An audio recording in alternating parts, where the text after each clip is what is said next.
Hello student, welcome to Swati's classes. आज हम देखेंगे थर्ड स्टैंडर्ड का EVS lesson number 23 growing up and growing old.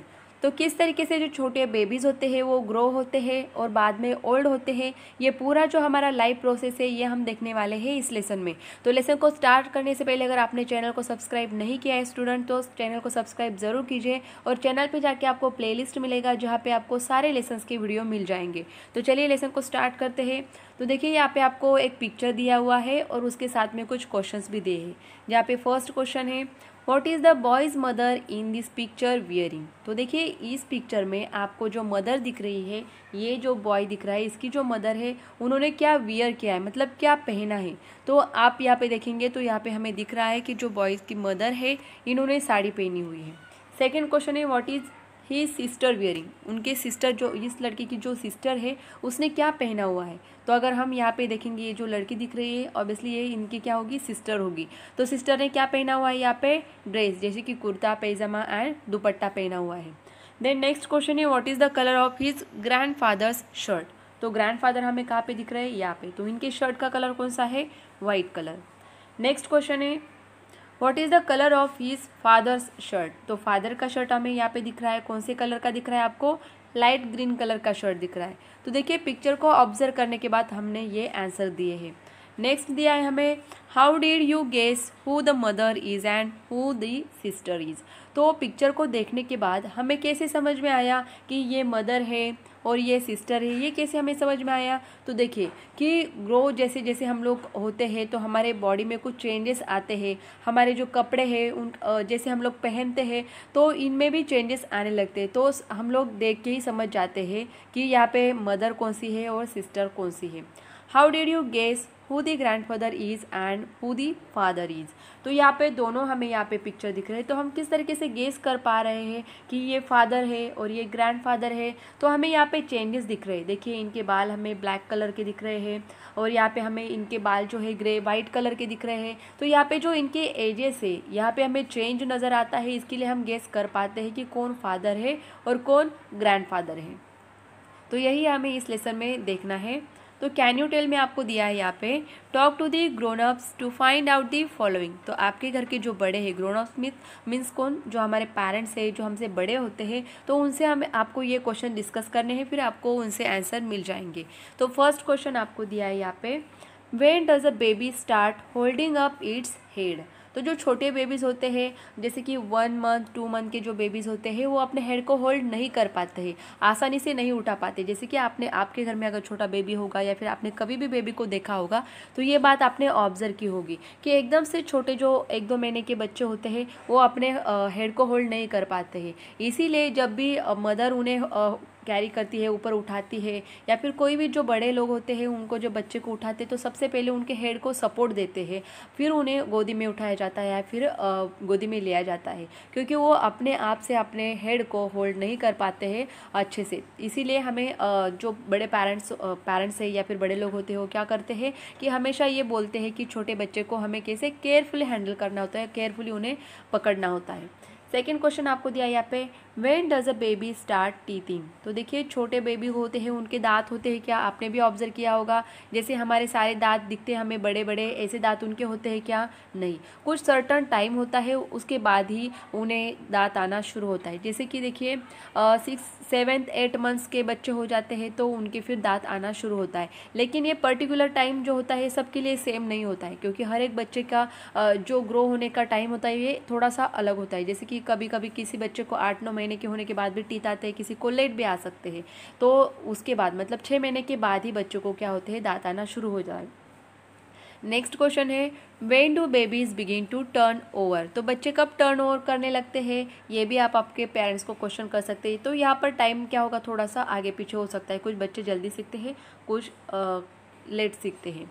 When do babies learn to stand up. तो देखिए 8-9 महीने के जो बच्चे हो जाते हैं तो ये थोड़ा सा शुरू कर देते हैं स्टैंड अप। किसी मतलब क्या, कोई भी उन्हें हाथ अगर हम लोग पकड़ते हैं तो वो खड़े हो सकते हैं, या फिर कोई भी चीज़ होती है तो उसे पकड़ के वो थोड़ा थोड़ा फिर स्टैंड होना, खड़े होना सीख जाते हैं धीरे धीरे करके, 7-8 महीने के बच्चे।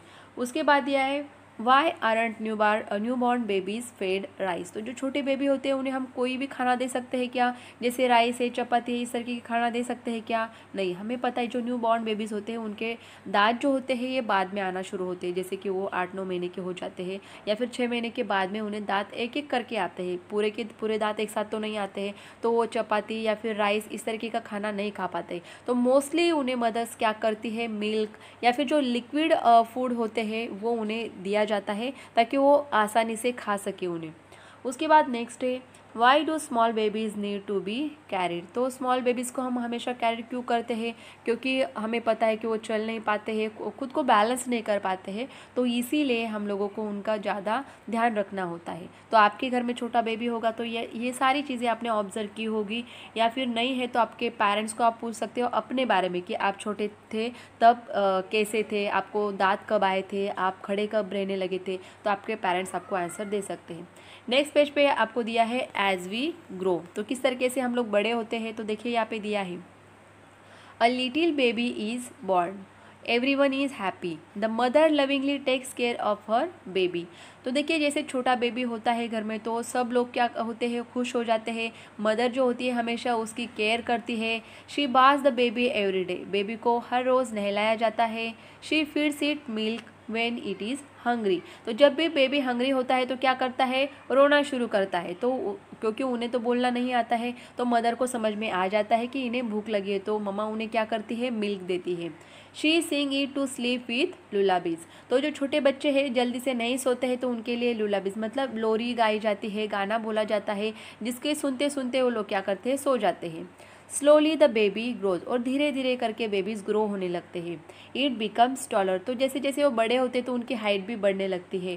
इट्स वेट ऑल्सो इंक्रीजेस, तो उनका जो वेट है वो भी बढ़ने लगता है। तो देखिए यहाँ पे पिक्चर्स दिए हैं, इस तरीके से जो न्यूबॉर्न बेबी है उनको सुलाया जाता है। इस तरीके से वो पहले क्या होते हैं, टर्न होने लगते हैं और थोड़ा सा आगे क्या करने लगते हैं, कोशिश करते हैं आगे बढ़ने की, या फिर इस तरीके से क्राउल करते हैं। मम्मा जो है इस तरीके से उन्हें खाना खिलाती है या फिर दूध देती है, और धीरे धीरे करके वो फिर अपने पैरों पे खड़ा होना शुरू करते हैं, चलते हैं, और उसके बाद इतने बड़े हो जाते हैं कि उन्हें फिर कुछ सालों के बाद स्कूल में डाला जाता है। तो ये पूरा प्रोसेस है कि किस तरीके से हम बड़े होते हैं। As the baby grows up it learns to crawl, तो जैसे जैसे थोड़ा सा बड़े हो जाते हैं तो बच्चे फिर क्राउल करने लगते हैं। It's teeth come out one by one, और एक के बाद एक उनके फिर धीरे धीरे करके सारे टीथ आने लगते हैं। Then it learns to stand and later to walk, धीरे धीरे करके पहले फिर खड़े होना सीख जाते हैं, उसके बाद फिर वो चलने भी लगते हैं। All this while it gains in height and weight, और जैसे बच्चे बड़े होते हैं फिर उनकी हाइट भी बढ़ती है और उनका वेट भी बढ़ता है। The baby learns to recognise its mother, और फिर अब धीरे धीरे करके बच्चे जो है अपने फैमिली मेम्बर्स को रिकोगनाइज करने लगते हैं। तो सबसे पहले वो अपनी मदर को रिकोगनाइज करना सीख जाते हैं, क्योंकि सबसे ज़्यादा टाइम जो है वो अपने मदर के पास ही रहते हैं, तो ईजिली वो पहले मदर को रिकोगनाइज करते हैं। It learns to recognise other people, और फिर बाद में धीरे धीरे करके उनके जो फादर है या फिर सिस्टर है, ब्रदर है, ग्रैंड पेरेंट्स होते हैं, उनको भी वो पहचानने लगते हैं। It begins to have other food, और बाद में जैसे कि पहले वो मिल्क ही लेते हैं लेकिन बाद में जो मदर है उन्हें बाकी के जो फूड्स होते हैं वो भी देने लगते हैं। Mother feeds the baby rice with milk, और जो राइस होता है उसको मिल्क के साथ मिक्स करके दिया जाता है ताकि उन्हें खाने में आसानी हो। Gradually it begins to speak, और फिर वो बोलना भी, जैसे कि छोटे छोटे वर्ड्स क्या करते हैं, बोलना सीखते हैं, जैसे कि मम्मा, पापा, दादा, इस तरीके के छोटे छोटे जो वर्ड्स होते हैं उनको बोलना आता है। फिर whether it is a boy और girl, nature does not differentiate between the two in their growth. तो देखिए चाहे वो लड़का हो या लड़की हो, यहाँ पे उनकी ग्रोथ में डिफरेंसेस नहीं होते हैं। नेचर जो होता है हमारा नैसर्गिक जो हमारी ग्रोथ होती है ये सबकी सेम होती है, चाहे वो लड़का हो लड़की हो, उनकी ग्रोथ, उनकी हाइट, उनकी वेट, सब चीज़ें बराबर ही बढ़ती है।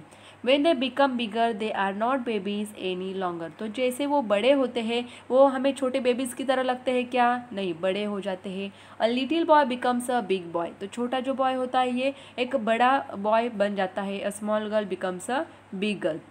तो जो छोटे हमें बेबीज़ दिखते हैं वो वैसे ही रहते हैं कि हमेशा, नहीं, ग्रोथ होने के बाद वो हमें बड़े दिखाई देते हैं। At the age of 6 children start school, और 6 साल के होने के बाद फिर स्कूल में एडमिशन लिया जाता है।